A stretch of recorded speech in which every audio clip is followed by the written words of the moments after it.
வணக்கம். வழக்கமாக எல்லாரையும் போல் நானும் தமிழ்நாடு எலெக்ஷன் 23ஆம் தேதி ஓட்டு போடுறதுக்கு ஆவலோடு காத்துட்ருக்கேன். அதற்கு முன்னாடி நம்ம எல்லாரும் ஒரு விஷயத்தை தெரிஞ்சுக்கணும். முதல்ல எல்லாரும் 100% ஓட்டு போடணும். எப்பயுமே தமிழ்நாடு 60-65%லேயே ஓட்டு பார்க்க செலுத்துகிறாங்க. அதை முதல்ல நம்ம மாற்றணும். ஒரு மாற்றத்துக்காக நாம் எல்லாரும் 100% வாக்கை நோக்கி கண்டிப்பாக பயணிக்கணும். இது ரொம்ப ரொம்ப முக்கியம். இது தமிழ்நாட்டுக்கு மட்டும் இல்லை, இந்தியாவுக்கே இது ரொம்ப முக்கியமான விஷயம். Vote is your right, so ensure you vote without fail. Okay, முதல்ல அதுக்கு வந்துட்டோம். செகண்ட், முதல்ல நம்ம ஓட்டு போடுறதுக்கு முன்னாடி நம்ம எதுக்காக ஓட்டு போடுறோம், நம்ம எதுக்காக வளரணும், நம்ம தமிழ்நாடு எங்கே போகணும் அப்படின்றது தெரிஞ்சுக்கோங்க. ஃபர்ஸ்ட் ஆஃப் ஆல், நம்ம தமிழ்நாடோட ஜிடிபியை பற்றி நீங்கள் கண்டிப்பாக தெரிஞ்சுக்கணும். இது எல்லாரோட பொருளாதார சம்மந்தப்பட்ட விஷயம். இன்றைக்கி தமிழ்நாடோட வளர்ச்சிக்கு ரொம்ப முக்கியமான காரணம் மாற்று கருத்து இல்லாமல் DMK, ADMK. They are the architect of Tamil Nadu. Definitely Dravidian model is very important in Tamil Nadu growth. there's no doubt about it.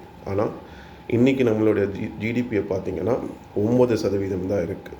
ஆக்சுவலாக இந்த டிஎம்கே, ஏடிஎம்கே பார்த்திங்கன்னா அவங்க போட்ட மிச்ச மீதியில் தான் நம்ம வளர்ச்சி வளர்ந்துருக்கோம். அதாவது அவங்க கிள்ளி போட்ட விஷயத்தில் தான் நம்ம தமிழ்நாடு 9% வளர்ந்துருக்கு.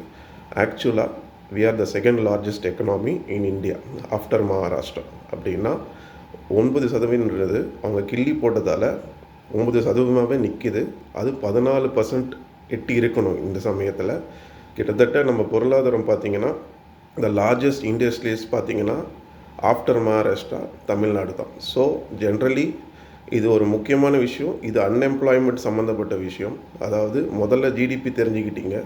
ரெண்டாவது, ஒரு நாட்டுக்கு ரொம்ப முக்கியமான விஷயம் லா அண்ட் ஆர்டர். இப்போது நம்ம தமிழ்நாடு லா அண்ட் ஆர்டர் பார்த்திங்கன்னா 59% இன்க்ரீஸ் ஆகிருக்கு லாஸ்ட் 10 வருஷத்தில். அதாவது it is against woman, drugs, இதெல்லாம் சம்மந்தப்பட்ட விஷயம். கேஸ் பதிஞ்சது என்னமோ 1498 தான் இந்த 5 வருஷத்தில். அதில் வெறும் 25% தான் பதவி இருக்கும். போலீஸ் ஸ்டேஷன் போனீங்கன்னா வெறும் 10% தான் அக்செப்ட் பண்ணுவாங்க. So law and orders is very very important. ஒரு நாட்டுக்கு ரொம்ப ரொம்ப முக்கியம். ஏன்னா அதை வச்சு தான் நம்ம பாதுகாப்பு, நம்மளுடைய வளர்ச்சி எல்லாமே இருக்குது. Justice is very very important for Tamil Nadu. Not only Tamil Nadu, எந்த நாடு எடுத்தாலும். ஸோ அதில் நீங்கள் ரொம்ப ரொம்ப கேர்ஃபுல்லாக பார்த்துக்க வேண்டிய விஷயம் நம்ம லா அண்ட் ஆர்டர் எப்படி இருக்குன்றது. சில அட்மினிஸ்ட்ரேஷன் நம்ம தமிழ்நாடு பண்ணும்போது நல்லா இருந்தது, இல்லைன்னு சொல்லலை. பட் சில கவர்மெண்ட் அது ஃபெயில் ஆகிடுச்சு. நான் இவங்களுக்கு அவங்களுக்குன்றதை நான் இங்கே ஜஸ்டிஃபை பண்ண விரும்பலை. But law and order is very very important. அதை நீங்கள் கண்டிப்பாக யோசித்து சிந்தித்து அடுத்த வரவங்களை நீங்கள் பார்த்து தான் தேர்ந்தெடுக்கணும். ஸோ அது ஒரு ஃபஸ்ட் விஷயம். மூணாவது விஷயம் பார்த்திங்கன்னா அன்எம்ப்ளாய்மெண்ட். அதாவது we are saying we are a second largest economy. அப்படி இருக்கும்போது செகண்ட் லார்ஜஸ்ட் எக்கனாமினா அன்எம்ப்ளாய்மெண்ட் வெறும் 5-7% தான் இருக்கணும். ஓகே, ஒரு நாட்டில் அன்எம்ப்ளாய்மெண்ட் இருக்குது சகஜமான விஷயந்தான்.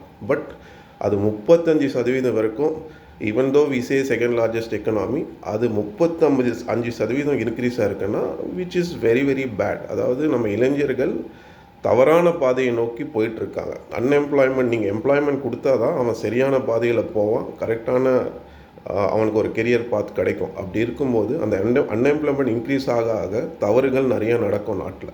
அதுக்கு முக்கிய காரணம் அரசாங்கம் தான். ஸோ அதை நீங்கள் முதல்ல புரிஞ்சுக்கணும். ஸோ திருப்பியும் சொல்கிறேன், ஓட் பண்ணும்போது ஒரு சேஞ்சுக்காக ஓட் பண்ணுமே தவிர இவங்க எனக்கு பிடிச்சவங்க, இவங்க எனக்கு பிடிக்காதவங்க அப்படின்ற மாதிரி ஓட்டு பண்ணக்கூடாது.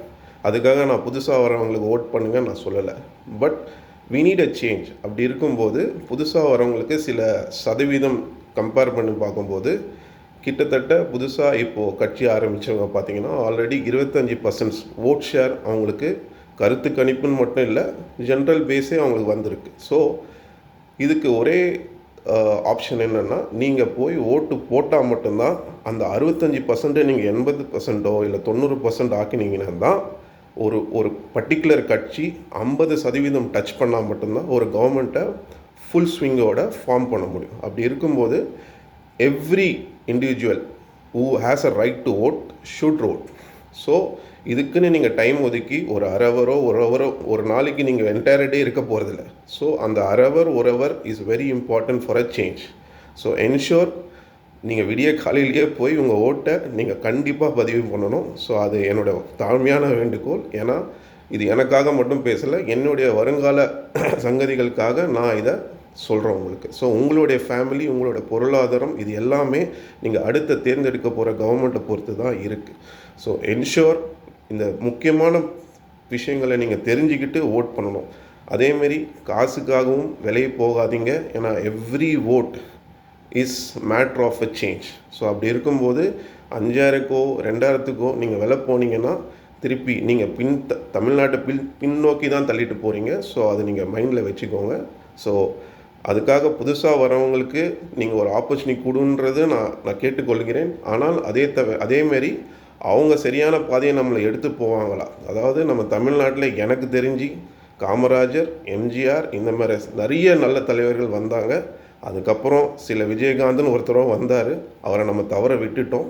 இதுக்கப்புறம் புதுசாக வரவங்களுக்கு என்ன பண்ணுவாங்கிறது எனக்கு தெரியாது. ஆனால் நம்ம ஒரு வாய்ப்பு கொடுக்கணும். அப்படி இருக்கும்போது அந்த சேஞ்சஸை உருவாக்குறதுக்கு நீங்கள் முடிஞ்ச அளவுக்கு 100% வாக்கை எடுத்துகிட்டு வந்தால் மட்டும்தான் அந்த சேஞ்சஸ் வரும். ஏன்னா ஸ்டாட்டிஸ்டிக்ஸ் படி சில கட்சிகள் ஆல்ரெடி 30% ஓட்டுகள் ஆல்ரெடி அவங்க டெபாசிட் பண்ணி வச்சுருக்காங்க. ஸோ ரீமைனிங் இருக்கிற 30%ஓ 40% ஓட்டு தான் இந்த சேஞ்சை உருவாக்கும். ஸோ அப்படி இருக்கும்போது நீங்கள் கண்டிப்பாக ஓட்டு போடணும். அது என்னோடய தாழ்மையான வேண்டுகோள். ஸோ நான் இவங்களுக்கு போடுங்க, அவங்களுக்கு போடுங்க, உங்களுக்கு விருப்பமானவங்களுக்கு போடுங்க, ஆனால் விஷயத்தை தெரிஞ்சுட்டு போடுங்க. ஸோ அப்படி இருக்கும்போது ப்ளீஸ் என்ஷூர், அதுக்காக உங்கள் வம்சாவளியாக நீங்கள் ஒருத்தருக்கு போட்டிங்கன்றதுக்காக அந்த கட்சிக்கே நீங்கள் போடணும்னு நீங்கள் ஆசைப்பட்டீங்கன்னா திருப்பி நம்ம தமிழ்நாடு பின்னோக்கியே தள்ளிட்டு போயிட்டுருக்கோம். ஸோ சில விஷயங்கள் மைண்டில் வச்சுட்டு the law and order, unemployment issues, நம்ம தமிழ்நாட்டில் நடக்கிற ட்ரக் இஷ்யூஸ், இது எல்லாமே நீங்கள் கண்டிப்பாக கன்சிடர் பண்ணணும். ஏன்னா உங்களுடைய பிள்ளைகள், உங்களுடைய மகள்கள் எல்லாரோட சேஃப்டி இதில் சம்மந்தப்பட்டிருக்கு, அவங்க ஃப்யூச்சர் சம்மந்தப்பட்டிருக்கு. அப்படி இருக்கும்போது நீங்கள் கண்டிப்பாக நல்ல வர புது தலைவர்களை நீங்கள் தேர்ந்தெடுத்து ஆக வேண்டிய கட்டாயத்தில் இருக்கீங்க. ஸோ என்னோடய தாழ்மையான வேண்டுகோள், first go and vote, ensure the change will come. தீ பரவட்டும், ஆனால் சரியான பாதையில் தமிழ்நாடு வெல்லட்டும். நன்றி, வணக்கம்.